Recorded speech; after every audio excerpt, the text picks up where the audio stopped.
Hi all, welcome back, and I'm excited to be sharing what I feel is the most exciting part of Numbers that I've read so far. How did you love reading chapters 8 to 10? I know I enjoyed it very immensely. And from the first verse of chapter 8, we see God tell Moses to instruct Aaron to set up the 7 lamps in the lampstand and position them so that their light shone forward in front of the lampstand. Now, I didn't really understand that, so I had to look at it in different versions because shown forward or was behind, or but anyway, from all I gathered, it was actually quite symbolic. The lampstands themselves represent the 7 spirits of God, and I feel the light shining forward kind of signified, that it was. Well, I saw different things, but for me, I want to believe that it shows that God's spirit was going before the people, or it was just something about going forward or projecting forward. Call me a drama queen, but yeah, that's how I felt. And afterwards, we read about the dedication of the Levites as the substitute, as the tribe set apart for God. And again, God reiterates that they're the substitutes for the firstborn of Israel, because all the firstborns of Israel belong to Him.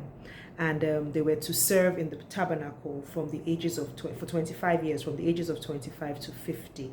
And then after they retired, 50, they could no longer officiate, but they could assist by standing guard, to protect the temple from defilement. And I thought that was really good.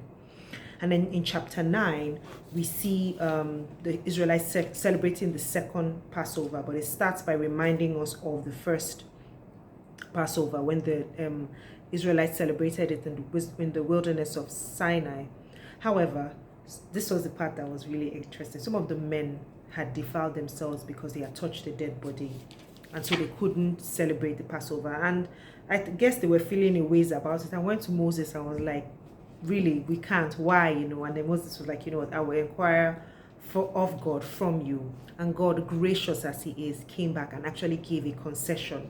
And so He said, anyone who couldn't celebrate Passover because they were defiled or they were on a trip, they had a 1-month period, so they could celebrate the Passover 1 month afterwards at twilight, and carry out the same sacrifices. However, if there was anybody that wasn't on a trip and wasn't defiled but just felt, I'm not celebrating Passover, those ones were the ones who were guilty and had to be sort of excommunicated from the clan. And then we read the part about the silver trumpets. Now I have an understanding or some knowledge of the silver trumpets from I keep going back, so that Revelation Bible study that I read, because remember that at the end times there will be trumpets that will be blown. Some of the trumpets that the angels blow will be silver trumpets. It actually says so.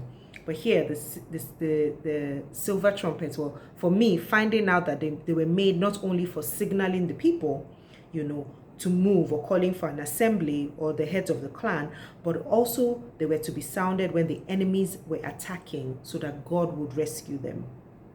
They were also to be sounded at the annual feasts and over the offerings to remind God of His covenant with them. Now, I know that God doesn't need any reminding, so I feel like it is more to remind us, or them rather, the Israelites. Now I'm talking like I was in the times, but to remind them, of God's promises. How awesome was that? I thought it was amazing. And then finally, after 2 years of leaving Egypt, the Israelites leave Sinai and set out in the God-prescribed order. The procession, starting with Judah and ending with Dan, with the Israelites smack in the middle. They moved on. And I just have to read the final verses that really stuck with me. That was this is chapter 10, verse 33, said, they marched for 3 days after leaving the mountain of the Lord, with the ark of the Lord's covenant moving ahead of them to show them where to stop and rest. As they moved on each day, the cloud of the Lord hovered over them. And whenever the ark set out, Moses would shout, arise, O Lord, and let your enemies be scattered. Let them flee before you. And when the ark was set down, he would say, return, O Lord, to the countless thousands of Israel. How amazing. And these now I'll share the lessons that I learned. God is generous.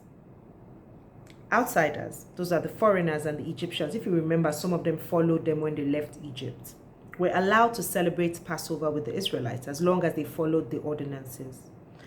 Also, I love that God led them through the wilderness, even though they appeared to wander for a long time, because I've heard, some people think that, why 40 years, they were probably lost. They were never lost. They were just following God, right? And that made me think about life, that sometimes, even people say, oh, you are a Christian, but then why doesn't this happen? So, oh, you're a Christian, but this or that. But really, I think the whole point of this is following God. Even if it's a long journey, it's a journey that will teach you patience, will teach you trust, and it will teach you total reliance on God. And I think that that's the major lesson we can learn from the Israelites' journey through the wilderness. Thank you for joining me today, and I hope that you've been blessed by this. I'm now very excited about the book of Numbers, and I hope you are too. So join me tomorrow when I'll share lessons from Numbers 11 to 13. Thanks. Have a good evening. Bye.